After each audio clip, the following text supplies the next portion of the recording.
بسم اللہ الرحمن الرحیم الحمد للہ وکفی وسلام علی عبادہ الذین اصطفی اما بعد۔ میرے بزرگوں، بھائیوں، ماں اور بہنوں، بچوں اور بچیوں، آج آپ کی خدمت میں ایک بہت ہی خوبصورت، بہت ہی عمدہ، بابرکت حدیث پاک لے کر آیا ہوں۔ سب بھائی بہن، بچے اور بچیاں غور سے سنیں اور آج سے ہی اس پر عمل شروع کر دیں۔ زندگی بدل جائے گی، حالات بدل جائیں گے۔ اللہ کی طرف سے ایسی غیبی مدد آئے گی کہ آپ تصور نہیں کر سکتے۔ حضور کریم علیہ الصلاۃ والسلام کی یہ حدیث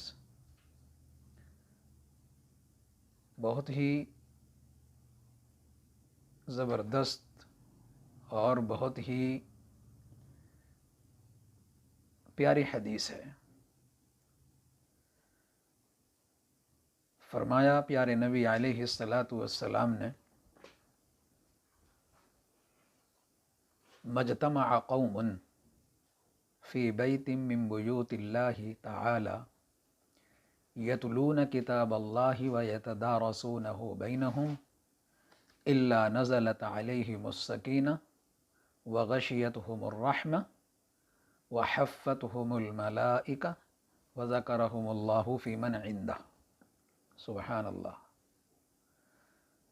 کیا زبردست امت کو، انسانیت کو تعلیم دی گئی ہے۔ جب کچھ بندے اور بندیاں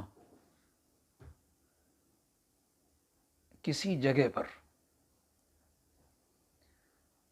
بیٹھ کر کے اللہ کے کلام کو پڑھتے ہیں، قرآن کریم کی تلاوت کرتے ہیں اور اس کو آپس میں ایک دوسرے کو سکھاتے ہیں، اللہ کی کتاب کو، قرآن کریم کو پڑھتے ہیں، تلاوت کرتے ہیں اور ایک دوسرے کو سکھاتے ہیں، تو ان کو اللہ کی طرف سے 4 انعام ملتے ہیں۔ اللہ کی طرف سے ان کو 4 چیزوں سے نوازا جاتا ہے۔ پہلی چیز، ان کو سکون و اطمینان، راحت قلب کی دولت نصیب ہو جاتی ہے، جس کے لیے انسان، جس کو حاصل کرنے کے لیے انسان تڑپ رہا ہے اور جس کے بغیر ہر انسان بے چین ہے، پریشان ہے، راتوں کی نیند ختم ہو چکی ہے، دن کے اجالوں کے سکون و اطمینان چھن چکے ہیں، دل کا سکون حاصل ہوتا ہے۔ دوسری چیز، رحمت خداوندی ان کو یا اس جگہ کو جہاں قرآن کریم سکھایا جاتا ہے، پڑھا جاتا ہے، گھیر لیتی ہے۔ نظر رحمت ان کو دیکھنے لگتی ہے، نظر رحمت ان کے اوپر چھا جاتی ہے۔ تیسری چیز، فرشتے ان بندوں کو، بندیوں کو، اس جگہ کو چاروں طرف سے گھیر لیتے ہیں۔ اللہ کے نورانی فرشتے قرآن کے پڑھنے اور سکھانے، ایک دوسرے کو سکھانے کی برکت سے چاروں طرف سے گھیر کر کھڑے ہو جاتے ہیں۔ اب کوئی چیز ان کو چھو نہیں سکتی، کوئی تکلیف ان کو آ نہیں سکتی، کوئی بیماری ان کے بیچ میں آ نہیں سکتی، اب کوئی ڈرانے والی چیز ان کو ڈرا نہیں سکتی، کوئی خوف ان کے دلوں میں پیدا نہیں ہو سکتا۔ اللہ کے نورانی فرشتے اس مجلس کو، اس جگہ کو، ان انسانوں کو، بھائیوں کو، بہنوں کو، چھوٹوں کو، بڑوں کو گھیر لیتے ہیں۔ چوتھی چیز، اللہ ان کو اپنے پاس رہنے والوں یعنی فرشتوں کی مجلس میں یاد کرتا ہے۔ سبحان اللہ، کیا خوبصورت بشارت دی گئی ہے۔ بڑا اللہ نے اچھا موقع عطا فرمایا ہے۔ ہمارے بزرگ بھی گھروں میں ہیں، ہماری مائیں بھی گھروں کے اندر رہتی ہیں، بھائی بھی گھروں میں ہیں، بہنیں بھی گھروں میں ہیں، چھوٹے بچے بھی گھروں میں ہیں۔ ہر بندہ اور بندی اس وقت ان حالات میں، جو پورے عالم کے اوپر حالات آئے ہوئے ہیں، اپنے اپنے گھروں میں ہیں۔ ہو سکتا ہے اس میں اللہ کی طرف سے ہمارے لیے بہت بڑی سعادت اور ہمارے لیے اس میں بہت بڑی کامیابی اور اللہ کی طرف سے بشارتیں چھپی ہوئی ہوں۔ ہم اس موقع سے فائدہ اٹھائیں، فوراً اس کو شروع کر دیں۔ حدیث ہے، صحیح حدیث ہے، انکار نہیں کر سکتے۔ اب نہیں فائدہ اٹھائیں گے تو کب اٹھائیں گے؟ وقت کا کچھ پتہ نہیں۔ دنیا ڈری ہوئی ہے، سہمی ہوئی ہے، انسان سے ڈر رہا ہے، ایک دوسرے سے بھاگ رہا ہے۔ بڑے بڑے دانشور، عقل مند اطباء حیران ہیں۔ آئیے حدیث پاک کی طرف۔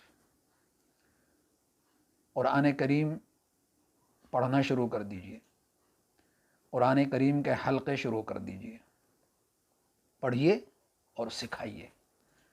باپ کے لیے بہترین موقع ہے اپنے بچوں کی نگرانی، تربیت کا۔ ماؤں کے لیے بہترین موقع ہے کہ ان مجلسوں سے فائدہ اٹھائیں۔ بچوں اور بچیوں کے لیے بہترین موقع ہے ایک دوسرے کو سکھائیں، قرآن کے تلاوت کے حلقے قائم کریں اور ایک دوسرے کو سکھانے کے حلقے قائم ہوں۔ کم سے کم بچوں کو، بچیوں کو جو اب تک قرآن یاد نہیں کر سکے، پڑھ نہیں سکے، ان کو قرآن پڑھانا شروع کر دیجئے۔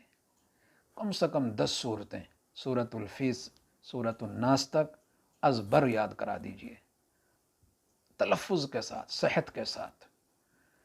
تلاوت قرآن کریم اپنی کریں، اپنی تلاوت کریں اور حلقے بھی قائم کر دیں۔ 24 گھنٹے میں 10-15 منٹ یہ ثابت کر دیں کہ یہ گھر نہیں، اس وقت یہ مدرسہ ہے، یہ مسجد ہے، یہ دانش گاہ ہے، یہ درس گاہ ہے۔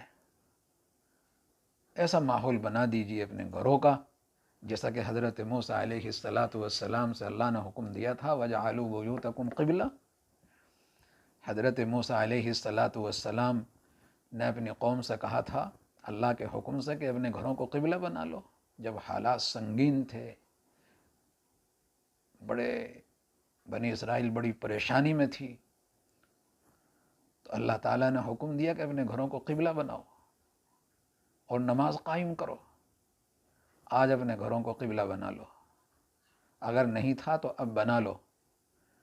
تصور مسجد کا بنا دو، مدرسے اور درسگاہ کا بنا دو۔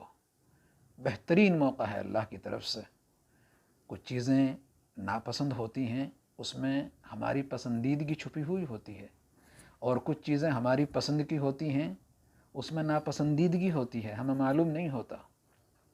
لہٰذا اپنے گھروں میں قرآن کریم کے حلقے قائم کریں، ایک دوسرے کو سکھائیں، بچوں کو سکھائیں، بچیوں کو سکھائیں، اور قرآن کریم کی تلاوت کا معمول بنائیں۔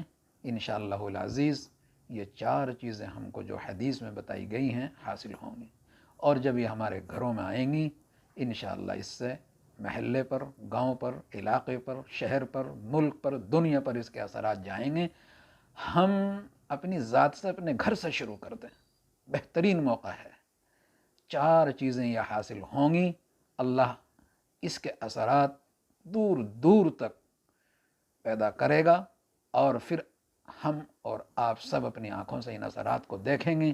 اللہ پاک مجھے اور آپ کو آج سے اس حدیث پاک پر عمل کی توفیق عطا فرمائے، اور قرآن کریم کی تلاوت کے ساتھ ساتھ اپنے گھروں کے اندر قرآن کو سیکھنے اور سکھانے کا معمول بنائیں، قرآن کے حلقے قائم کرنے شروع کر دیں۔ اللہ پاک مجھے اور آپ کو سب کو اس قرآن کریم کے صدقے اور اس کی برکت سے برکتیں اور رحمتیں عطا فرمائے، اور پوری دنیا پر جو یہ حال آیا ہوا ہے اللہ اس کو ختم فرمائے، اور پوری دنیا کو رحم و کرم کی پھواریں اور رحم و کرم کی ہوائیں نصیب فرمائے، اور خاص طور سے ہمارے ملک ہندوستان پر اللہ اپنی خاص نظر کرم فرمائے۔ اس ملک کے اندر اللہ محبت و مودت کی ہوائیں چلائے، ہر باشندے کی حفاظت فرمائے، اور اس ملک کی ہواؤں کی، فضاؤں کی، اس کے ذروں کی، اس کی زمین کی، اس کی سرحدوں کی ہر اعتبار سے مدد و نصرت فرمائے، اور اس ملک کو پوری دنیا کے لیے مثالی ملک بنائے، اور اللہ پاک ہر انسان کو اس آئی ہوئی بیماری سے محفوظ و مامون فرمائے۔ جو بیمار ہیں ان کو شفا عطا فرمائے، جو جا چکے ہیں اللہ ان کو جنت میں اعلیٰ درجے نصیب فرمائے، ان کے پسماندگان کو صبر عطا فرمائے، اور جو مبتلا ہیں ان کو شفا عطا فرمائے۔ وآخر دعوانا ان الحمد للہ رب العالمین۔